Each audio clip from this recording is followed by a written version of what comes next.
So that song totally had another couple minutes left to it. Yeah. Like Forever. that was a thing.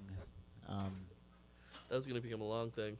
I know, right? Like it was just going on and on and on. It's like, Oh, Aerosmith. oh, Aerosmith, why? Why ever? We'll just do like a couple like really short punk songs after in the next one. Like, Oh, okay. just So have- they did it for the money. So, They got a lot of money. so top 5, bottom 5 is something that Erin hates when I suggest. But okay, so top 5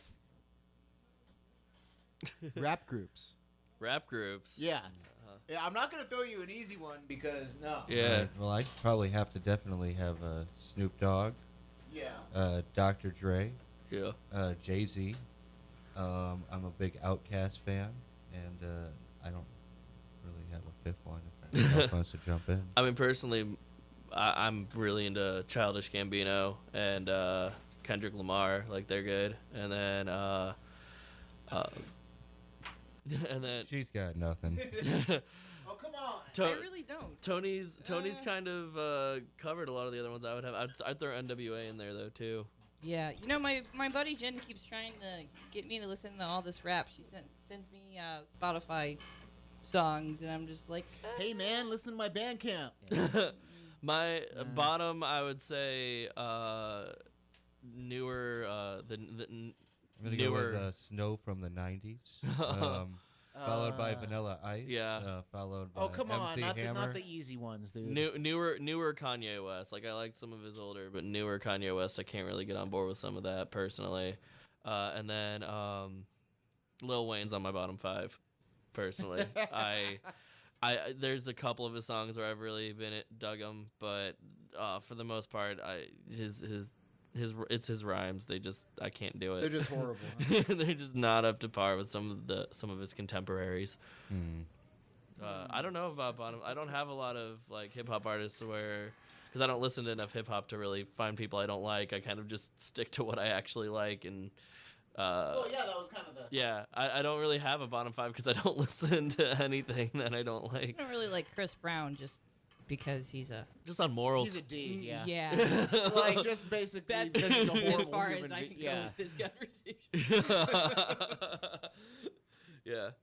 Any idea what Erin's actually talking about, Oh, I haven't looked at the group or has chat. she gotten into like some kind of Nyquil like? Who's Erin? Aaron's the.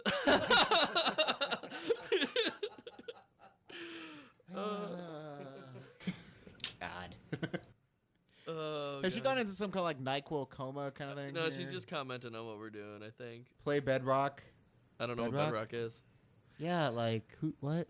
Bedrock? Like the Flintstones? Dude, I don't. Flintstones theme, that obviously needs to be played in the next set. Like Final Flintstones. I would love to do that. Speaking That of was like totally that Weird Tony, Al. Aaron, not me, or Phil. Who's Tony? Anyway, do you have another top 5, bottom 5 for us? Actually, I want to ask you guys about like your first punk show, What was my... I'm trying or to- at least your most memorable punk show. Yeah. Gob. Gob? Yeah. Nice. Yeah, Gob. Now that lead singer is in Sum 41. Yeah. Wait, what? The guitar, yeah. Brown? Dave yeah. Brown? No. The guy who wears the This bowler hats. squirrely looking guy, which The doesn't say that bassist? much. No, No. the other The guy. lead singer, Daryl. The Like guitarist the that... third guitarist. Oh, that's the not third really, guitarist that's never really mentioned. Yeah. The ever. guitarist that took over for Dave when he left the band. Oh, that dude. Yeah, and he's still in the band. But yeah, In case Dave decides to leave again. Yeah. Like, you guys, I'm out. yeah. I'm trying to think what my first punk show was. Like, I mean, I went to Warped, I think, this summer my freshman year and saw Alkaline Trio and Anti-Flag, and that was pretty cool for me. But because I can't really count Green Day's American Idiot Tour as a punk show, because Sure. that was in an arena. That's not a real punk political show. thing, yeah. Yeah, like that was in an arena, but yeah, I'd say probably Anti-Flag. I saw Anti-Flag at Pops, and that was kind of one of the first times I was like, man, this is an awesome community, and It was a lot of fun. yeah, it was amazing. It was, like random people were like jumping on my back, and like it was fun. It was a good time. I saw a band called Alligator Gun open up in Bourbonnais back in the mid '90s. It was really cool. The Back in the Gary day. Postal Digger opened up for him. I think didn't you play us one of their? I feel like one time. That was another band. No, I think I've played you guys like some Promise Ring and some Yes. Hades and some different things It like was that. some good. It's good stuff too. It's like definitely stuff that unless you're already into like some style of punk, you're not really gonna get. But it's good stuff. You know, another throwback for you. Mm-hmm. Alistair. Oh really? Yes. Oh, What? Alistair. she went to They go see it. were a big Chicago pop punk band. Yeah. Yeah, they were. They were big for a while. That's the thing. Chicago just apparently just like they just vomit out like pop punk groups. Yeah, like that's it's what they do in kind of weird. Chicago. I saw Alkaline Trio back in '99 in Bloomington, Illinois. That'd be awesome. That'd be a good show too. That would have What was been. it? The M83s or whatever? Oh, really? They actually formed a different band. Erin's probably going to correct me on it, but the lead singer of that from St. Louis, the local band, came in as a different band a Really? couple weeks ago. Yeah. What was your first punk show? You forget I'm a metalhead. I know. I'm a metalhead. Yeah. What was your Like, first metal show? Mainstream? No. Oh God. Underground, obviously. Underground. MU 330. Okay. Oh, Thank okay. you, Erin, for correcting me on that. I don't really. Probably some ish show in the middle of like nowhere, South Texas. Like, it was just like I don't even remember it anymore. I mean, It's been most so long. most of my shows in high school, like especially when I was first getting into like punk and stuff, they were all like local shows. You know, what I mean, Yeah. that, you know, I went down to Mississippi Nights when that was still a thing, and Mississippi Night. it was like one of the best Oh, venues such a ever. good Like venue. and went to the Creepy Crawl when it was the size of a little hole in the wall, and saw bands like Runner Up and Sparland and like all these other bands that aren't even playing anymore. And then back when Ludo and Story of the Year were just like starting Actually- out. Yeah, I actually did see Ludo at the pageant last time they toured there. I saw Ludo at the Creepy Crawl. Oh, Man, you old people. yeah. I mean, I was pretty young. But yeah, no, I remember like seeing some of these bands come through, and that was kind of like my introduction to the punk scene was really the local scene. And then I got onto STL Punk, which was the website. It was like our own little. Oh God. It was our own little.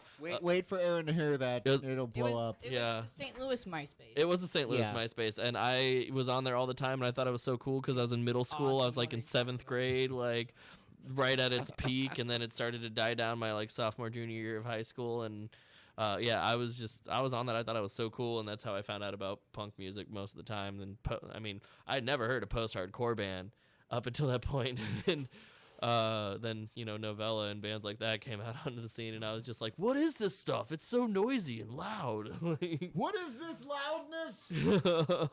yeah. What loudness? No, actually, I got introduced to punk because I was helping roadie for a metal band, and it was a dual level venue.